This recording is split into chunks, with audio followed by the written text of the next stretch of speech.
La collecte de parrainage citoyen pour le candidat à la candidature de l'élection présidentielle du 25 octobre 2025 au niveau du PDCI-RDA est dans sa phase active.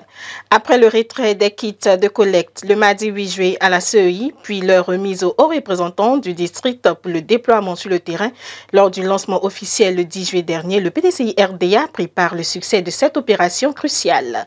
Ainsi, le lundi 14 juillet 2025, au cours d'une rencontre, Alain Cocotré, représentant du candidat Tidjane Thiam, a saisi l'occasion pour mettre en mission les points focaux pour la réussite de cette opération préélectorale.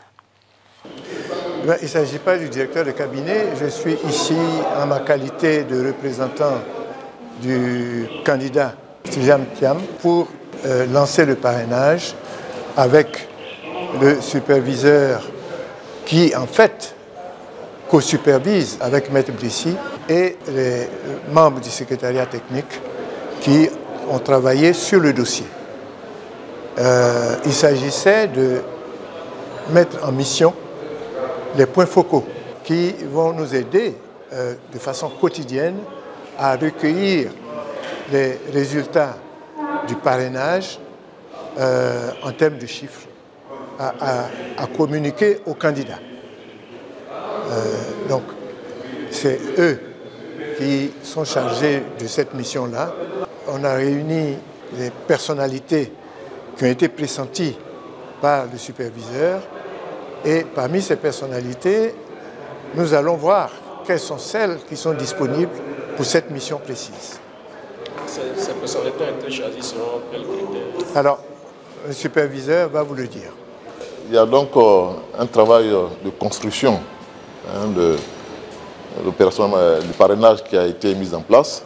Nous avons donc des collecteurs régionaux qui ont été déjà désignés.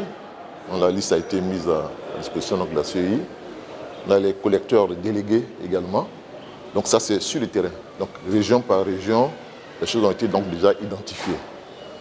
Ces collecteurs régionaux, ces collecteurs délégués doivent s'appuyer sur les structures du parti à la base.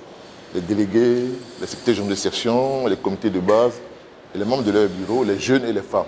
Il restait donc au niveau central à faire donc le relais entre ce qui se passe sur le terrain et les équipes techniques chargées donc de traiter les chiffres et les statistiques qui donc remontent du terrain. Et donc cet après-midi, nous avons fait cette rencontre avec ceux qui sont pressentis pour être les points focaux de suivi donc, du parrainage. Et ces personnalités-là n'ont pas été sélectionnées par hasard, puisque vous vous rappelez qu'on a eu donc à faire une convention, également région par région. Ensuite, un congrès en pratiquement 24-48 heures, également région par région.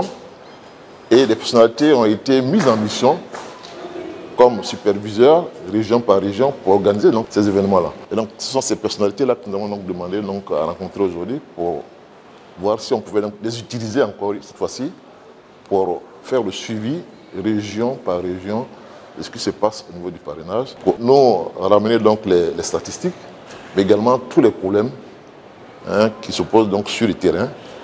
Et donc c'est cela qui a été fait en fonction des disponibilités de ces personnalités qui ont été utilisées à la fois pour la convention, mais également pour le congrès.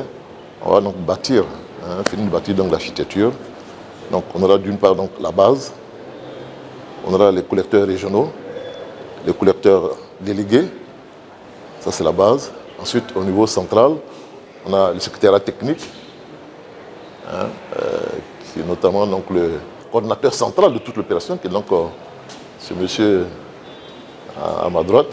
Et puis, supervisant donc, cette opération, évidemment le maître Blessy, Chrysostome, il m'a été donc demandé de l'aider à co-superviser ensemble cette opération, donc de l'appuyer.